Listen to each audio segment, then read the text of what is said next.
네, 안녕하세요. 활닥이 간다 아나운서 조아라입니다. 이번 시간에는요, 만성피로 증후군에 대해서 알아보도록 하겠습니다. 의학적으로는 만성피로 증후군이 어떤 거예요? 만성피로 증후군이라는 말이 나온 거는 한 80년대 후반인 것 같아요. 근데 이제 과학이 발전하면서 점점 정의를 명확하게 잡아가기 시작했는데, 가장 최근에 나온 2015년 미국 내과학회 쪽 정의에 따르면 6개월 이상 일상생활에 지장이 있는 피로가 지속되고 조금만 힘을 써도 쉽게 지치고 잠을 자도 회복이 안 되는 것이 필수 증상. 또 여기에 인지기능 저하, 현기증, 어지럼증 등 다양한 증상이 동반되면 만성피로 증후군이라고 정의할 수 있다. 이렇게 되어 있고요. 네. 말이 어려우니까 요즘 이제 우리 상황에 맞춰서 얘기하면 추석 연휴나 구석 연휴 한 3, 4일 동안 푹 잤는데 첫 출근 날 그래도 피곤하다. 네. 이러면 만성피로 증후군이라고 보시면 무방합니다. 저희가 네. 생각하는 만성피로보다는 조금 더 심각한 상태네요. 사실 요즘에 그 회색지대라는 말이 의학계에 좀 등장을 했어요. 네. 그러니까 일전에 말씀하신 검사를 했는데 정상이다. 근데 나는 계속 아프다. 그럼 그 중간에 나는 어떤 상태일까? 저희도 발전하기 전에는 그냥 이거 다 이제 심리적인 문제일 거다. 그렇게 치부를 했었어요. 한 네. 20년 전에는. 근데 지금 알고 보니까 이제 몸이 서서히 뭐가 망가져 가는데 검사로 나올 수 있는 그 한계까지는 안 망가진 상태. 네. 그것이 바로 회색지대고 그 회색지대에 속하는 대표적인 병이 만성피로 증후군입니다. 몸속에서 항산화 능력이 저하되는 게 특징적인 현상으로 나타납니다. 아, 네. 그래서 그것을 검사해 보면 그래도 어느 정도는 만성피로 증후군을 진단할 수 있습니다. 만성피로 증후군은 그럼 왜 생기는 걸까요? 굉장히 많은 요인이 있습니다. 결국엔 피로가 쌓여서 생깁니다. 그걸 그때그때 풀어줘야 되는데. 그렇죠. 매일매일 풀어줘야 되는데 옛날에 공장에서 일하던 시대에는 너무 힘을 많이 썼거나 아니면 크게 다쳤거나 그런 어떤 이벤트로 인해서 몸이 회복이 덜 돼서 만성피로 증후군이 생기는 경우가 많았다면 최근의 현대인은 그렇게까지 힘들진 않은데 수면 시간이 부족하다 보니까 매일매일 출퇴근과 업무에서 쌓이는 피로가 조금씩 계속 쌓이는 거죠. 네. 그렇게 몇 개월씩 쌓이다 보면은 만성피로 증후군이 생기더라고요. 근데 그거를 또 시간상 네. 그때그때 풀어줄 수 있는 분이 몇 분이나 계실까요? 그것이 참 어려운 점입니다. 사실 수면의학에서 이야기하기를 우리 사람이란 종족이 하루에 8시간을 자야 된다고 하더라고요. 선생님 8시간 주무세요? 모든 것을 포기하고 8시간 잡니다. 왜냐하면 저는 8시간을 안 자면 제가 보는 질병에 대해 명확한 판단을 할 수가 없거든요. 아, 네. 조금이라도 머리가 멍해지면은 환자분께 피해가 가기 때문에 개인 생활 다 포기하고 8시간을 잡니다. 대단하십니다. 저는 어쩔 수 없습니다. 생업이라서. 맞아요. 이해를 네. 하셔야 되고 8시간을 주무셔야지 네. 다른 분들께도 8시간을 주무셔야 합니다라고 말씀을 하실 그렇죠. 수 있으니까요. 그래서 유전자 연구가 본격적으로 시작되기 전인 90년대에는 수면도 습관적 요소가 크다.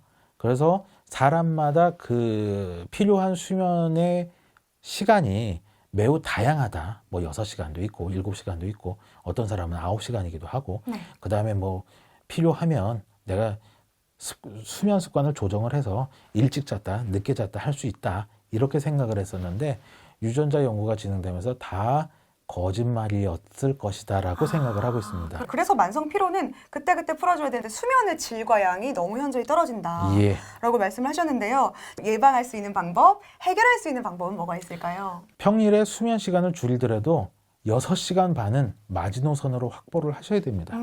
일단 저희 환자분들을 임상적으로 관찰해도 6시간 반 미만으로 주무신 분들이 눈떨림, 피로, 근막통 증후군들 각종 병들이 생기고요. 두 번째는 8시간에서 못 잔 만큼 뇌에 남아 있거든요. 네. 그러면은 우리가 월, 화, 수, 목, 금 5일 동안 1시간씩 덜 잤다고 할 때 그러면 일주일간 못 잔 시간이 총 5시간이 되는데 네. 요것을 주말에 토 일 동안에 2시간 반씩 붙여서 자는 것이 가능하거든요. 네. 이렇게 계산을 했을 때 주말에 낮에 어느 정도 생활도 하면서 수면을 줄이고 건강을 유지할 수 있는 시간이 6시간 반이라는 결론이 나와요. 만약에 우리가 6시간을 잔다 그러면 10시간이 모자라게 되거든요.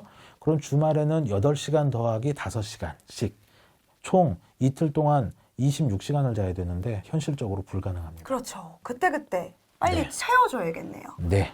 예, 그리고 2가지 정도 간단하게 추가해서 말씀드리고 싶은 것이 있습니다. 환자분들께서 저한테 오셨을 때 뭘 먹어야 되느냐, 그리고 운동을 어떻게 해야 되느냐라는 질문을 굉장히 많이 해주시는데요. 과거에는 굉장히 칼로리가 높다거나 콜레스테롤이 높은 음식이 보약이었습니다.